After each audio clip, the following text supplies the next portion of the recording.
આપણે જે વાયુનો ગતિવાદ chapter start કરીએ, બરાબર? હવે આ ચેપ્ટરની અંદર તમે જે પણ આપણે ભણવાનું છે એ તમે આગળના ચેપ્ટર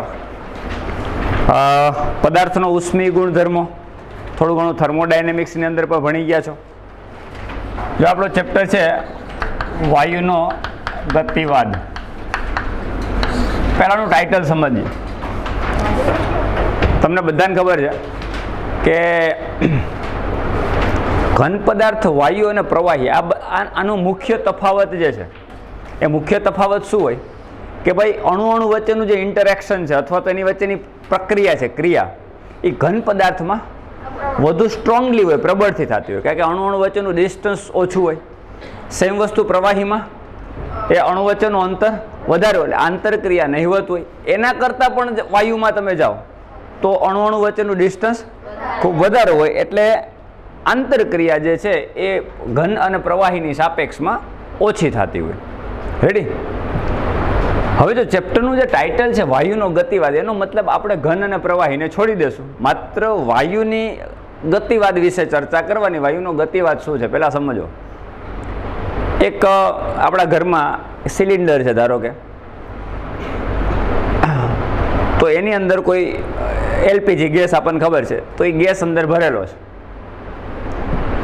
તો એનું પ્રેશર માપવું, વાયુ જે સિલિન્ડરમાં ભરેલો છે એનું પ્રેશર માપવું, એનું ટેમ્પરેચર માપવું, એનું કદ એટલે બોટલનું કદ.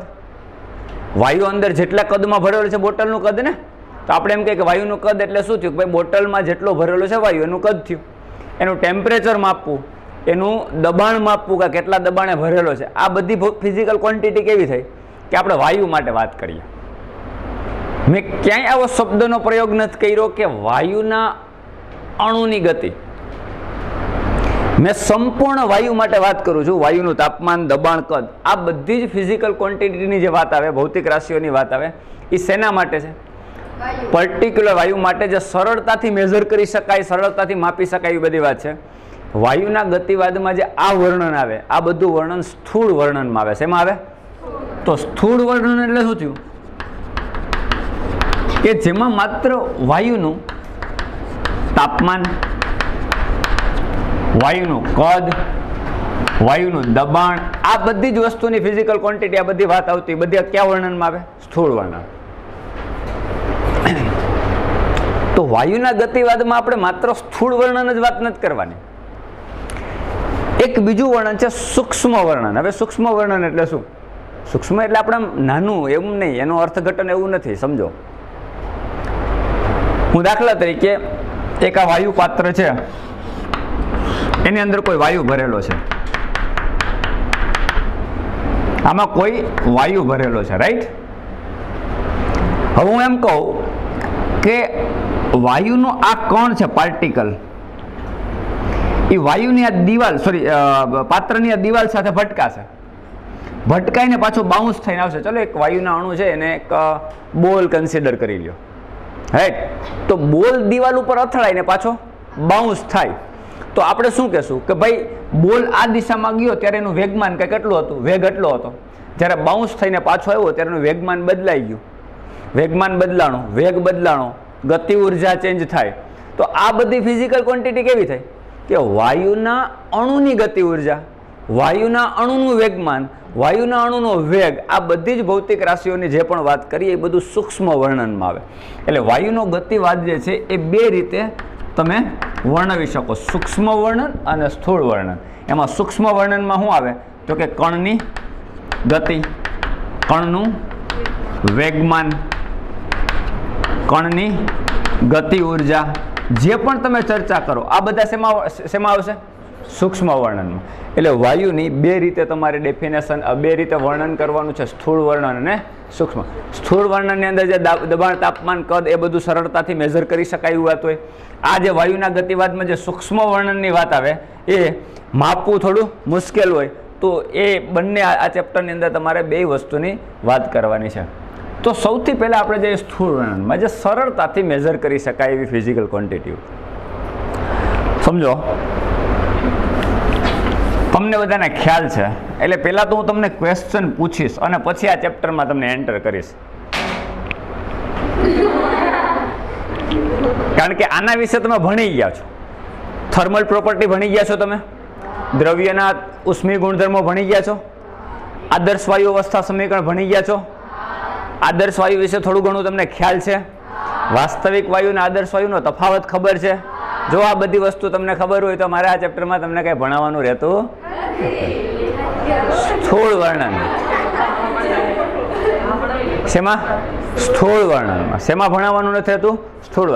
સૂક્ષ્મ વર્ણનમાં નાની નાની વાતો છે, કણની ગતિ, ઉર્જા, વેગમાન, આ બધી વસ્તુ છે, તો એની તમારે ડીપલી ચર્ચા આવશે ને એની આપણે વધારે ચર્ચા કરશું. તો આજનો જે આપણો લેક્ચર છે ઇન્ટ્રોડક્શન લેક્ચર, એમાં માત્ર સ્થૂળ વર્ણનની વાત કરી, એટલે તમને ક્વેશ્ચન પૂછતો આપણે આગળ જશું. સમજાય છે કે નહીં? તમને ક્વેશ્ચન પૂછી એનો તમારે આન્સર આપવાનો. સૌથી પહેલાં તમે જે ભણી ગયા થર્મલ પ્રોપર્ટીમાં, એમાં તમે એક વાયુ માટે એક મહત્વની વાત ભણ્યા હોય કે આદર્શ વાયુ કોને કહેવો અને વાસ્તવિક વાયુ કોને કહેવો. આ બેમાં મહત્વનો તફાવત શું? વાયુના જે તમે પ્રકાર ભણી ગયા કે એક આદર્શ વાયુ તરીકે અને એક વાસ્તવિક વાયુ, એ બેનો તફાવત શું હોય? આંતરક્રિયાના અનુસંધાનમાં તમે કંઈક ભણી ગયા હોય, મને કહેશો કોઈ કે વાસ્તવિક વાયુ કોને કહેવાય ને આદર્શ વાયુ કોને કહેવાય ને મુખ્યનો તફાવત શું? તમે થર્મલ પ્રોપર્ટીમાં આવું ઇક્વેશન ભણી ગયા છો, PV by T is equal to અચળ. આવું ભણી ગયા તમે કે નહીં? અથવા તમે આવું કંઈક ભણી ગયા, PV ઇઝ ઇક્વલ ટુ આ અચળાંક છે ને આપણે K કહી દઈએ તો PV is equal two KT. આવું ભણી ગયા કે નહીં? ભણી ગયા કે નહીં? ઓકે, તો આ ઇક્વેશન તમે ભણી ગયા. તો પર્ટિક્યુલર આ ઇક્વેશન માટે તમે વાયુ એવો શબ્દ પ્રયોગ કરતા હતા કે આદર્શ વાયુ એવો શબ્દ કરતા? હા, એનો મતલબ આ ઇક્વેશન આદર્શ વાયુ માટે લાગુ પડે છે. આવું તમે ભણી ગયા છો એટલા માટે તમને કહું છું, રાઈટ? થર્મલ પ્રોપર્ટીની અંદર આ વસ્તુ ભણી ગયા છે, રાઈટ? તો તમે આના માટે સ્પેશિયલ આવો શબ્દ પ્રયોગ કરતા હતા, આદર્શ વાયુ. તો વાયુમાં આદર્શ વાયુ અને એક બીજો છે એ વાસ્તવિક વાયુ. આ બેનો કોઈ તફાવત સમજાવશો મને? હા બોલો બેટા. જે વાયુ અચળ તાપમાને અચળ દબાણે વાયુના દરેક નિયમનું પાલન કરીને આદર્શ વાયુ છે. ઓકે, એટલે શોર્ટ એન્ડ સ્વીટ કે શોર્ટ એન્ડ સ્વીટ કે આ જે છે એ આ નિયમનું પાલન કરે, આ સૂત્રનું જે પાલન કરે કે PV અને T એવી રીતે બદલાવો કે PV બાય T કેવો રહે? અચળ. જો વાયુ માટે આ સૂત્રનું પાલન થતું હોય તો એનો મતલબ એ કેવો વાયુ કહેવાય? આદર્શ વાયુ. આનો મતલબ તમે આવું જ કહેવા માંગો? જો આનું પાલન ના કરતો હોય તો એ વાસ્તવિક વાયુ હોય, રાઈટ? ઓકે, એ તો તમે શું કીધું કે આ સૂત્ર છે આદર્શ વાયુનું, તો આદર્શ વાયુ જ આનું પાલન કરતો હોય? આ સૂત્ર છે ને માટે છે આદર્શ વાયુ માટે. એનો મતલબ તમે એવું કહેવા માંગો છો કે આદર્શ વાયુ માટે છે તો પાલન આદર્શ વાયુ જ કરતો હશે, વાસ્તવિક વાયુ તો નહીં કરતો હોય. સરસ, બરોબર છે, જવાબ તમારો સાચો જ છે. પણ બીજું આદર્શ વાયુ અને વાસ્તવિક વાયુનો તફાવત વિશે કેવું હોય તો? ઓકે, તમે આવું કંઈ ભણી ગયા છો કે વાસ્તવિક વાયુ હોય એમાં તમે કંઈક એવા ચેન્જીસ કરો તો તમને આદર્શ વાયુ જેવા લક્ષણ થઈ જાય એના. આવું કઈ ભણી ગયા?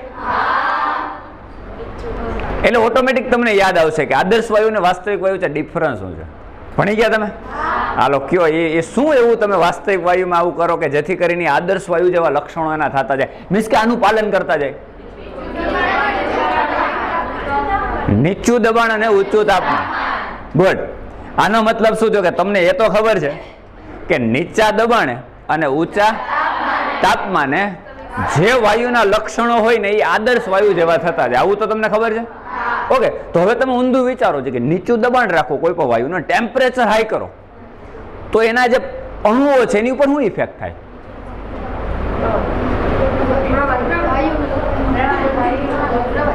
એક્સપાન્ડ થાય ને વાયુ. તમે નીચું દબાણ રાખો ને તાપમાન વધારો તો અણુ વચ્ચેનું અંતર વધે ને કે નહીં? તાપમાન વધારશો એટલે શું થશે? અણુ વચ્ચેનું અંતર વધશે. અંતર વધે તો આંતરક્રિયા વધે કે ઘટે? હા, તમને બધાને ખબર છે કે અણુ જેમ નજીક આવે એમ એની વચ્ચે અપાકર્ષી બળ લાગે, જેમ થોડો દૂર જાય એમ એની વચ્ચે આકર્ષી બળ લાગે. ઊંધું હોય, નજીક આવે અમુક ડિસ્ટન્સ, અમુક એંગસ્ટ્રોમ કરતા નજીક આવે તો શું થાય? અપાકર્ષણ થાય. અમુક એંગસ્ટ્રોમ કરતા દૂર જાય તો આકર્ષણ. જો આમાં અંતરો એંગસ્ટ્રોમમાં હોય, મીટર કિલોમીટરમાં ના હોય. આ ડિસ્ટન્સ શેમાં હોય? એંગસ્ટ્રોમમાં હોય. બધાને ખબર છે ને 1 angstrom is equal to how many metre?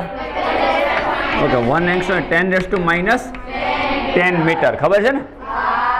એટલે એંગસ્ટ્રોમના ક્રમમાં હોય. એટલે પહેલી વાત તો આ સમજો કે અણુ વચ્ચેનું અંતર અમુક એંગસ્ટ્રોમ કરતા ઓછું થાય તો અપાકર્ષણ, અમુક એંગસ્ટ્રોમ કરતા વધુ થાય તો આકર્ષી બળ લાગે. આ આંતરક્રિયા ક્યારે ઘટે?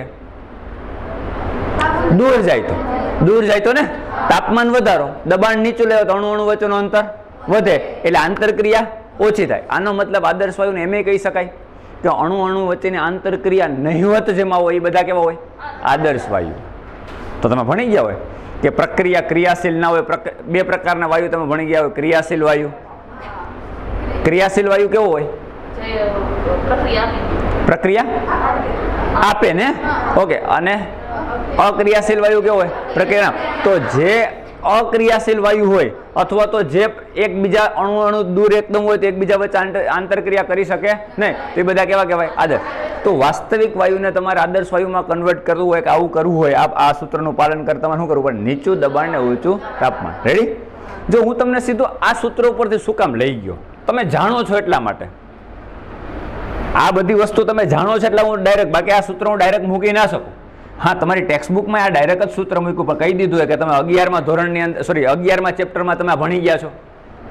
આ તમારી ટેક્સ્ટબુકમાં પહેલું ઇક્વેશન આ PV = KT મૂકી દીધું, પછી કહી દીધું કે તમે ચેપ્ટર નંબર 11 થર્મલ પ્રોપર્ટીમાં ભણી ગયા છો, એટલે મેં તમારી સામે સીધું ઇક્વેશન મૂકી દીધું. એટલે તમે જાણો છો. નહીતર આની આ બધી વસ્તુને પ્રૂવ કરવાની તમે બોયલનો નિયમ, ચાર્લ્સનો નિયમ, ગેલ્યુસેકનો નિયમ, આ બધા નિયમો તમે ભણી ગયા છો ને.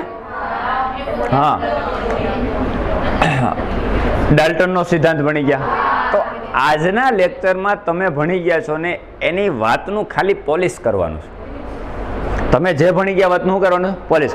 ચલો, હવે PV = KT મૂક્યું. આનો મતલબ આ કંઈક અચળાંક છે, રાઈટ? આ અચળાંક છે ને. હવે કોઈ કહેશે કે આ અચળાંકની જગ્યાએ આપણે શું મૂકવું જોઈએ? ખરેખર મ્યુઆર ટી તો છે જ, કે એની જગ્યાએ મ્યુઆર થયું ને. એનો મતલબ કે છે કોઈ પણ સંજોગોમાં કોન્સ્ટન્ટ હશે. કોઈ પણ સંજોગોમાં કોન્સ્ટન્ટ હોય. વાયુનો મોલ બદલાય, જથ્થો બદલાય તો પણ કોન્સ્ટન્ટ થાય? ના થાય ને. તો અહીંયા આપણે મૂકશું PV = K ની જગ્યાએ µRT.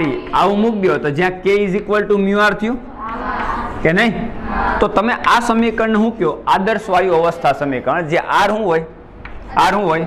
વાયુનો સાર્વત્રિક અચળાંક અથવા તો વાયુ નિયતાંક બોલાય. ખબર ને બધાને? ઓકે, તો PV = µR. તો R છે એ કોઈ પણ વાયુ માટે કોન્સ્ટન્ટ, રાઈટ?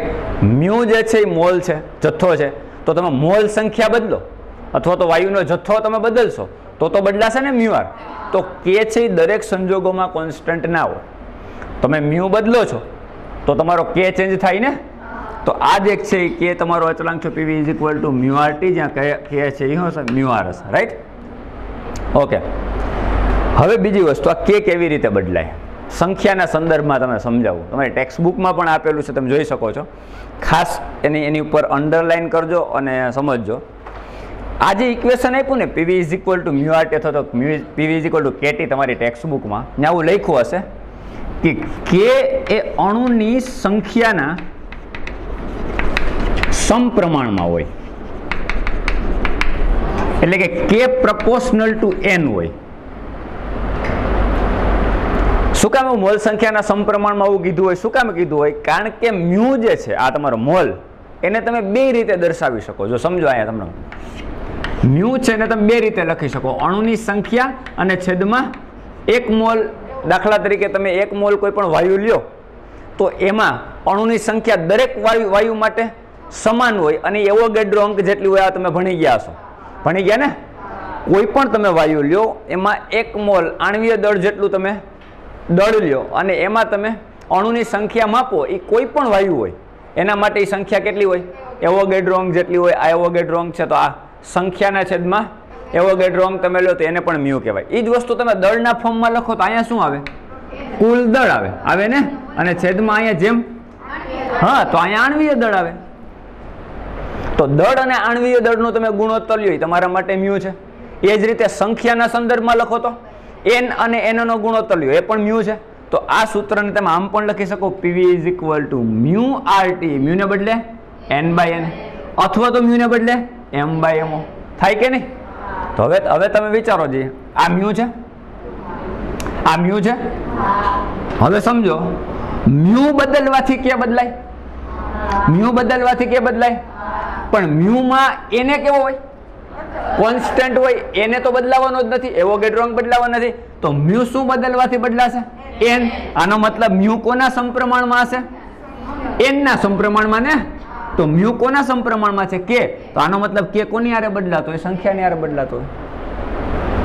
આ ડાયરેક્ટ રિલેશન તમે સમજો. મ્યુ બદલવાથી મ્યુ આર બદલાય છે. મ્યુ આર બદલાય ને, આ બદલાય તો કે બદલાય. આનો મતલબ કે નો આધાર મ્યુ ઉપર છે. મ્યુ શું બદલવાથી બદલાય? n બદલવાથી. કે એવોગેડ્રોંગ તો કોન્સ્ટન્ટ છે, તો n બદલવાથી મ્યુ બદલાય છે. આનો મતલબ થયો કે તમારો કે પણ n ની હારે બદલાશે. રાઈટ? તો પાછો અહીંયા શું આવે? કોન્સ્ટન્ટ આવે. એને કહેવાય બોલ્ટ્ઝમેન અચળાંક. શું કહેવાય? બોલ. અને બોલ્ટ્ઝમેન અચળાંકની વેલ્યુ પણ આપણને ખબર હોવી જોઈએ. તો આને બદલે આને લખું કે. અહીંયા જે અચળાંક આવે એનું kb કહી દઉં તો kb ઇન્ટુ n. આ થઈ ગયો જે kb લખ્યું છે બોલ્ટ્ઝમેન અચળાંક છે. કેટલી હોય બોલ્ટ્ઝમેન અચળાંકની વેલ્યુ કઈને ખબર છે તમારે? આવી ગયું છે બોલ્ટ્ઝમેન અચળાંક આવી ગયો. વાયુનો સાર્વત્રિક નિયતાંક જે છે એની વેલ્યુ આવી ગઈ હોય. બોલ્ટ્ઝમેન અચળાંકની વેલ્યુ કઈને ખબર છે? 1.38 into 10⁻⁻23 joule mall inverse kelvin inverse. ખબર છે ને બધાને કે નહીં?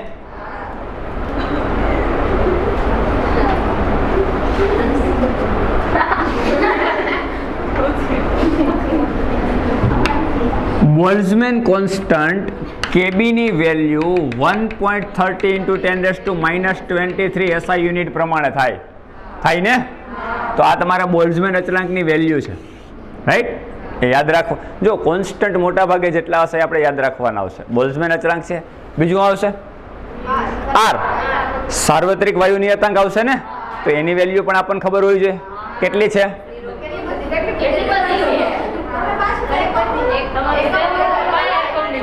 SI યુનિટ પ્રમાણે જ બોલો. હા SI યુનિટ પ્રમાણે જ આપણે બોલશું. કેટલી થશે? હાલ 8.3 SI યુનિટ પ્રમાણે. રેડી? તો આ બધા કોન્સ્ટન્ટ આપણને ખ્યાલ હોય. kb ખબર હોવી જોઈએ, R ખબર હોવી જોઈએ. હવે તમને ખબર પડી ગઈ કે mu is equal two n/n અને m/mo થાય. હવે દાખલાઓ જ્યારે પૂછે MCQ વાયુના ગતિવાદમાં આદર્શ વાયુ અવસ્થા સમીકરણ ઉપરથી, ત્યારે ઘણી વખત વાયુ માટે ઘનતા આપેલી હોય, ઘણી વખત દળ આપેલું હોય, ઘણી વખત અણુની સંખ્યાના સંદર્ભમાં ક્વેશ્ચન પૂછ્યો હોય, તો તમને PV is equal to mu RT ના જેટલા સ્વરૂપ હોય એ આવડવા જોઈએ. કારણ કે આજે આ સમીકરણ જેવું મેકઅપ કરીને આવશે એટલે એનું રૂપ ચેન્જ થઈ જશે. પછી એક્ઝામમાં તમને કંઈક ટ્વિસ્ટ કરીને પૂછશે તો ખબર નહીં પડે. તો આના જેટલા સ્વરૂપ હોય આપણને આવડવા જોઈએ. PV બરાબર મ્યુ RT માં વેલ્યુ મૂકો. ચલો મ્યુ ની વેલ્યુ તમે અલગ. હાલો આ વસ્તુ સમજાઈ ગઈ બધાને? ઓકે. તમારું આ સમીકરણ છે PV is equal to mu RT. પેલા હું છે ને દળના ફોર્મમાં લખું તો આવું થાય ને. PV is equal two m/mo into RT. આવું લખાય? ચલો P ને હું જવા દઉં, V ને જવા દઉં છેદમાં. તો આને આમ પણ લખાય m/v RT/mo. V ને મેં છેદમાં જવા દીધું તો m/v RT/mo. રાઈટ? દળ છેદ કદ એટલે હા. તો આ તમારું ઇક્વેશન આવી ગયું વાયુની ઘનતાના ફોર્મમાં. m/v એટલે ઘનતા ઇન્ટુ RT/mo. રાઈટ? ઓકે. જો સમજો એ જ વાત હું ફરીથી લખું again. PV is equal to mu RT. આ કયા ફોર્મમાં આવ્યું? વાયુની ઘનતાના ફોર્મમાં સમીકરણ આવ્યું. જો આદર્શ વાયુ અવસ્થા સમીકરણ જ છે સમજો. પણ આ શેના માટે છે? ઘનતાના સ્વરૂપમાં અને આણ્વીય દળના સ્વરૂપમાં. રાઈટ? ઓકે, હવે PV is equal to mu. મ્યુમાં એમ બાય એમઓ લખ્યું હતું, એને બદલે હવે એન બાય એને પણ લખી શકાય, એટલે N by N A into RT. હાલો ક્લિયર? ઓકે, અગેન વીને જવા દે છેદમાં, એટલે N by V RT by N A. આવું થાય? તો સિમ્પલ છે, આમાં કઈ લોજિક જેવું કઈ બીજું મારે. અહીંયા આણવીય દળ આવે તો આણવીય દળમાં અણુઓની સંખ્યા કેટલી હોય, સોરી વાયુમાં અણુની સંખ્યા કેટલી હોય? એવોગેડ્રો અંક જેટલી. આણવીય દળ જેટલું તમે એટલો માસ લ્યો તો એમાં અણુની સંખ્યા કેટલી હોય? આટલો તમે જથ્થો લો તો એવોગેડ્રો અંક આ દળના ફોર્મમાં હોય, તાસેના ફોર્મમાં? સંખ્યાના ફોર્મમાં. તો અહીંયા ઘનતા છે ને, દળ છેદ કદ એટલે હું આવ્યું ઘનતા આવ્યું. તો અહીંયા સંખ્યા છેદ કદ છે, એ ઘનતા જ છે, પણ એને સંખ્યા ઘનતા કહેવાય. તમારે શું બોલો? એકમ કદ દીઠ દ્રવ્યનો જથ્થો હોય, વાસ્તવમાં દળ ઘનતા કહેવાય. ભલે આપણે ઘનતા બોલીએ તો સેમ વસ્તુ, એકમ કદ દીઠ અણુની સંખ્યા, તો એને શું કહેવાય? સંખ્યા ઘનતા ને. એટલે એકમ કદ દીઠ અણુની સંખ્યાને નોર્મલી આપણે સ્મોલ એન વડે દર્શાવતા હોય, એટલે પી બરાબર small N RT by N A. તો તમે જો આ કોણ? સંખ્યા ઘનતા. આ કોણ? દળ ઘનતા. તો બે ઘનતાના ફોર્મમાં છે, પણ સંખ્યા ઘનતા યાદ રાખો, એકમ કદ દીઠ અણુની સંખ્યાનું કહેવાય, એની સંખ્યા ઘનતા કહેવાય. એટલે કુલ સંખ્યાના છેદમાં શું આવશે? કુલ કદ. અને એ જ વસ્તુ કુલ દળના છેદમાં કુલ કદ. એટલે એક બોટલ છે, સિલિન્ડર છે, એમાં આટલો વાયુ ભર્યો છે. સિલિન્ડરનું કદ મીન્સ એ હવાનું કદ થયું, મીન્સ કે વાયુનું કદ થયું. એમાં 20 કિલો એલપીજી ભરેલો છે, ગેસ ભરેલો છે. તો આ 20 કિલો ટોટલ કેજી અને ટોટલ બોટલનું કદ, એ બેનો ગુણોત્તર લ્યો ને શું કહો તમે? ઘનતા કહો. પણ એ જ વસ્તુ, એ જ વાયુ માટે તમારે દળ ઘનતાને બદલે સંખ્યા ઘનતા જોતી હોય તો ટોટલ અણુની સંખ્યા અને એ બોટલનું તમે કદ, એ બેનો ગુણોત્તર લ્યો તો એ તમારા માટે સંખ્યા ઘનતા થશે. કુલ સંખ્યાના છેદમાં કુલ કદ કરવાનું છે, ધ્યાન રાખજો. એ સંખ્યા ઘનતા. આને શું બોલીએ? એકમ કદ દીઠ દ્રવ્યનો જથ્થો. તો આ શું આવે? એકમ કદ દીઠ અણુની સંખ્યા. એટલે કુલ સંખ્યા છે કુલ કદ જ થાય ને. તો આને શું કહેવાય? સંખ્યા ઘનતા કહેવાય ને આને શું કહેવાય? દળ ઘનતા કહેવાય. નોર્મલી આપણે ઘનતાને દળ ઘનતાઓ શબ્દ પ્રયોગ ન કરતા હોય, પણ થશે તો એ દળ ઘનતા ને આ સંખ્યા ઘનતા. તો આ તમારું સંખ્યા ઘનતાના ફોર્મમાં, આ દળ ઘનતાના ફોર્મમાં. હાલો ક્લિયર? આ વસ્તુ સમજાઈ ગઈ બધાને? ઓકે, બીજું હજી એક તમને ખાસ બહુ ઉપયોગી સૂત્રો છે, એટલે આની ઉપરથી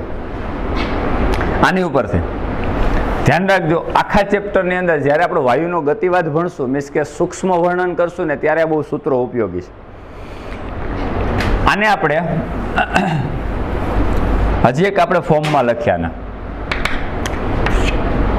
PV is equal to K is equal to mu R લખો, એટલે આવું થયું ને, મ્યુ આર ટી આપણું આ સમીકરણ છે. ઓકે, હવે મેં હમણાં તમને કીધું કે બોલ્ઝમેન અચળાંકના ફોર્મમાં લખો તમે તો કે બરાબર શું લખાય? કે બરાબર KBN આવું લખાય ને. તો એનો મતલબ કેની જગ્યાએ KBN લખો તો આવું થાય ને, પીવી ઇઝ ઇક્વલ ટુ કેની જગ્યા ઉપર KBN અને T. આવું થયું ના? કેની જગ્યા ઉપર KBN થઈ ગયું ને.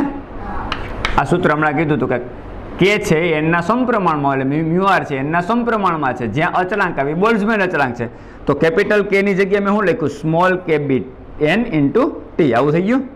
તો PV is equal two NKBT.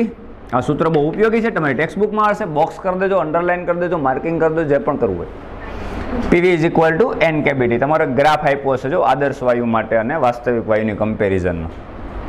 દેખાય તમારી ટેક્સ્ટબુકમાં સૌથી પહેલો ગ્રાફ છે ને, એની ઉપર ઇક્વેશન આપેલું જો દેખાય. સેમ વસ્તુ તમે જોજી, આને છેદમાં જવા દો, વીને છેદમાં જવા દો તો શું થાય? N/V ઇન્ટુ KBT થઈ જાય. હવે N/V શું છે? હમણાં જ મેં તમને કીધું સંખ્યા ઘનતા. તો સંખ્યા ઘનતા એટલે સ્મોલ n, તો P બરાબર સ્મોલ n KBT પણ લખાય ને. તો આદર્શ વાયુનું સંખ્યા ઘનતાના ફોર્મમાં સૂત્ર P is equal two NKBT અને PV ઇઝ ઇક્વલ ટુ કુલ સંખ્યાના ફોર્મમાં લખો તો NKBT થાય. આ બંને સૂત્રો બહુ જ ઉપયોગી છે, ધ્યાન રાખજો. વારંવાર તમને યાદ કરાવીશ વાયુના ગતિવાદમાં, જ્યારે સૂક્ષ્મ વર્ણન કરશે ત્યારે PV is equal two NKBT સૂત્ર યાદ કરાવીશ. P is equal two NKBT small NKBT આ સૂત્ર યાદ કરાવીશ. દળના ફોર્મમાં આવું હોય તો સંખ્યા ઘનતાના ફોર્મમાં. આ બધા મેં આદર્શ વાયુના તમને ડિફરન્ટ સ્વરૂપ આપ્યા. હવે તમે દરેક વાયુ માટે આર શું કહેતા હતા? કોન્સ્ટન્ટ ને વાયુ નિયતાંક. ઓકે, એ શું છે? આપણે આદર્શ વાયુ સંવિસ્થામાં આર ને કરતા બનાવો. PV is equal to mu R T. R ને કરતા બનાવો મીન્સ કે PV by mu T is equal to R ને. હવે આપણે અહીં જોઈએ વાયુક્ષ ઉપર PV by mu T SI unit પ્રમાણે વેલ્યુ લીધી અને એક્સક્ષ ઉપર મેં લીધું દબાણ. કોઈ પણ વાયુ માટે તમે દબાણ ચેન્જ કરો તો સામે પીવી બાય મ્યુટી બદલાય નહીં. આર એટલે સાર્વત્રિક નિયતાંક છે ને, આ તો કોન્સ્ટન્ટ છે આદર્શ વાયુ માટે. દબાણ તમે બદલો તો સામે પીવી બાય આરટી કેવો રહે? અચળ રહે. શું કામ? દબાણ બદલાથી શું કામ ફરક નથી પડતો? કે દબાણ બદલવાથી ખાલી દબાણ જ બદલાશે કે બીજું બદલાય? બીજી ફિઝિકલ ક્વોન્ટિટી બદલાય ને. દબાણ બદલવાથી બીજી ફિઝિકલ ક્વોન્ટિટી વીટી આ રીતે બદલાશે કે પીવી બાય મ્યુટી કેવો રહે? કોન્સ્ટન્ટ જ રહેશે. એને તો આપણે આદર્શ વાયુ કહીએ. તો દબાણ બદલવાથી ધારો કે કોઈ એક વેલ્યુ લીધી, ચલો આ એક વેલ્યુ લીધી, આ વાયક્ષ ઉપર પીવી બાય મ્યુટીની કંઈક વેલ્યુ લઈ લીધી મેં, બદલાશે નહીં મીન્સ કે આવું કોન્સ્ટન્ટ. તો આ કેવો વાયુ હશે? હા, આ વાયુ તમારા માટે આદર્શ વાયુ. એ જ વસ્તુ તમે વાસ્તવિક વાયુ માટે કેલ્ક્યુલેશન કરો તો એનો ગ્રાફ આવો આવી જ ના શકે. તો વાસ્તવિક વાયુમાં તમારે કન્વર્ટ કરવા માટે શું કરવું પડે? નીચું દબાણ ને ઊંચું તાપમાન. જો તાપમાન તમે નીચું લઈ જશો તો વાસ્તવિક વાયુ તરફ જતું જાય ને. અણુ વચ્ચેનું અંતર ઓછું થાય, આંતરક્રિયા વધે તો એને વાસ્તવિક વાયુ તરીકે કન્સિડર કરો. જો અણુ વચ્ચેનું અંતર વધશે તો આંતરક્રિયા ઘટશે. એનો મતલબ એ કઈ તરફ જાય? આદર્શ વાયુ તરફ જતો જાય. તો નીચા તાપમાને તમે કોઈ પણ ગ્રાફ દોરશો તો તમારા ગ્રાફમાં આવી વક્રતા જોવા મળશે. એ વક્રતા ક્યારે ઓછી થતી જાય? તાપમાન વધારે. તો ધારો કે આનું તાપમાન મેં T1 કીધું તો એ લેસ હશે. હવે હું T2 વધારું તો આ વક્રતા શું થશે? ઓછી થતી જશે. આમ પછી હજી ઓછી થાય, આવું થાય. સીધું લગભગ થવાની તૈયારીમાં હોય ત્યારે ટેમ્પરેચર હાઈ હોય તો T1 less than T2 less than T3. ધારો કે T3 તાપમાન છે બધા કરતા વધારે છે તો એનો મતલબ આની વર્તણૂક લગભગ કેના જેવી થઈ જશે? આદર્શ વાયુ. નીચું દબાણ અને તાપમાન ઊંચું એટલે લગભગ આદર્શ વાયુ જેવી વર્તણૂક કરશે. આદર્શ વાયુ તો પોઝિશન ઓલમોસ્ટ શક્ય નથી, પણ એની તરફ લઈ જવા માટે તમે આ રીતે એના ગુણધર્મ તરફ લઈ જવા માટે તમે આ પ્રોસેસ કરી શકો. નીચું દબાણ ને ઊંચું તાપમાન. તો તમારી ટેક્સ્ટ બુકમાં ગ્રાફ આપ્યો જો T1 લેસ ધેન T2 અથવા તો જે પણ T1 T2 જે પણ જેનું તાપમાન ઊંચું હશે ને એની વક્રતા સાવ ઓછી હશે, લગભગ ઓલમોસ્ટ સીધું હશે. એ કેના જેવું થઈ જાય? આદર્શ વાયુ. તો વાયક્ષ ઉપર આપણે શું લીધું? પીવી બાય મ્યુટી અને એક્સ અક્ષ ઉપર દબાણ બદલતા ગયા, પીવી બાય મ્યુટી ચેક કરતા ગયા, દબાણ બદલતા ગયા, પીવી બાય મ્યુટી ચેક કરતા ગયા. આદર્શ વાયુ માટે કોન્સ્ટન્ટ રહેશે, બીજા વાયુ માટે વક્રતા મળશે. આ રીતનો બદલાવ થશે. અને એ બદલાવ તમારે નથી થવા દેવો તો તમારે શું કરવું પડે? નીચું દબાણ અને ઊંચું તાપમાન. તમારી ટેક્સ્ટ બુકમાં ગ્રાફની નીચે પણ સ્પષ્ટ લખ્યું હશે જો નીચું દબાણ અને ઊંચું તાપમાન. ક્લિયર? ઓકે. હવે આના કોમન બધાને નિયમો ખબર છે એટલે વધારેની ડિસ્કસ નહીં કરીએ. તમે ભણી ગયા છો બોયલનો નિયમ, ચાર્લ્સનો નિયમ અને ગેલ્યુસેકનો નિયમ તમે ભણી ગયા છો. એમાં આદર્શ વાયુમાં આ આપણે એમ બોલીએ PV by T is equal to અચળ,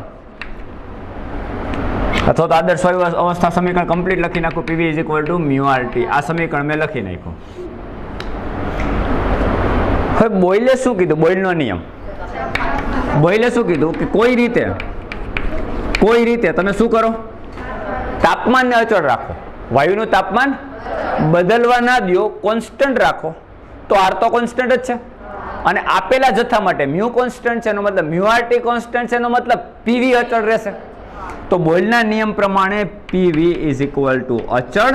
આનો મતલબ P1 V1 બરાબર P2 V2. એટલે શું કહેવા માંગે કે તમે એક પોઝિશન ક્રિએટ કરી, એક બોટલ છે એમાં વાયુ ભર્યો, તો દબાણ બદલાવો તો સામે કદ અને દબાણ એવી રીતે બદલાશે કે બેનો ગુણાકાર અચળ રહે. એનો મતલબ દબાણ અને કદ એકબીજાના વ્યસ્ત પ્રમાણમાં ચાલે. P proportional to 1/V. આ છેદમાં વહી જશે, અચળાંક થશે. રાઈટ? આ તો તમે ભણી ગયા હોય સિમ્પલ, એના ગ્રાફ પણ ભણી ગયા, આની કાંઈ વધારે ચર્ચા કરવાની જરૂર નથી. પછી એ જ રીતે ચાર્લ્સ અને ગેલ્યુસેકનો નિયમ. તો ચાર્લ્સના નિયમમાં તમે શું ભણી ગયા? ચાર્લ્સનો નિયમમાં દબાણ કેવું હોય? અચળ હોય. તો અચળ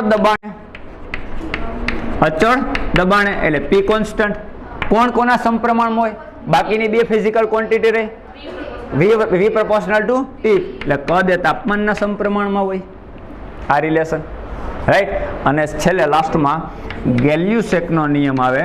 તો ગેલ્યુસેકના નિયમમાં તમે શું ભણી ગયા છો કે એમાં કદ કોન્સ્ટન્ટ રાખવાનું. તો અચળ કદ રાખો તો દબાણ એ તાપમાનના સમપ્રમાણ. તો આ ચાર્લ્સનો નિયમ, આ ગેલ્યુસેકનો નિયમ, ના બોયલનો નિયમ. જ્યારે એનો ઉપયોગ આવશે એમસીક્યુમાં ત્યારે વધારે આપણે એની ચર્ચા કરશું, પણ અત્યારે આ ત્રણેય નિયમ. કઈ આટલી વાત સમજાઈ ગઈ બધાને? બધાને ક્લિયર થઈ ગયું એટલું? Okay, done. હવે મહત્વની વાત ધ્યાન રાખજો, આના પ્રશ્નો ભૂતકાળમાં પૂછાયેલા છે. પેલા મને કહો, ડાલ્ટનનો સિદ્ધાંત તમે ભણી ગયા? ડાલ્ટનનો નિયમ શેના માટે? તો ઇન્ડિવિજ્યુઅલ વાયુ માટે કે વાયુના મિશ્રણ માટે? હા, ડાલ્ટનનો સિદ્ધાંત શેના માટે છે? વાયુઓના મિશ્રણ માટે, રાઈટ. ઓકે, તો ડાલ્ટનનો સિદ્ધાંતમાં બહુ એને સિમ્પલ વાત કરવાનો પ્રયત્ન કર્યો છે. આમ તો ઘણી પ્રાયોગિક રીતે ઘણું બધું એને ડાલ્ટનને મથીને જ આ વાત કરીએ છે, પણ આપણા માટે સિમ્પલ એની વાત કરી દીધી છે કે તમે એક વાયુ લીધો એક પાત્રમાં ઇન્ડિવિજ્યુઅલ, એ વાયુની દિવાલ ઉપર પ્રેશર ક્રિએટ કરે ને. એક તમે બોટલ ભરી તો વાયુ છે એની દિવાલ ઉપર શું કરશે? પ્રેશર, દબાણ ક્રિએટ કરે. એને શું કહેવાય? વાયુનું દબાણ, વાયુ દબાણ, અથવા તો તમે આંશિક દબાણ કયો. પછી સેમ એવો સેપરેટ બીજો વાયુ લીધો, એને કોઈ બોટલમાં ભર્યો તો એનું પણ પોતાનું આંશિક દબાણ હશે. હવે પાંચેય વાયુને તમે મિક્સ કર્યા તો એ નેટ દબાણ જે દિવાલ ઉપર ઊભું કરશે કેટલું થશે? દરેક આંશિક દબાણના સરવાળા જેટલું. આવું ડાલ્ટને કીધું. આનો મતલબ સિમ્પલ વાત છે કે તમે PV is equal to mu RT લખ્યું.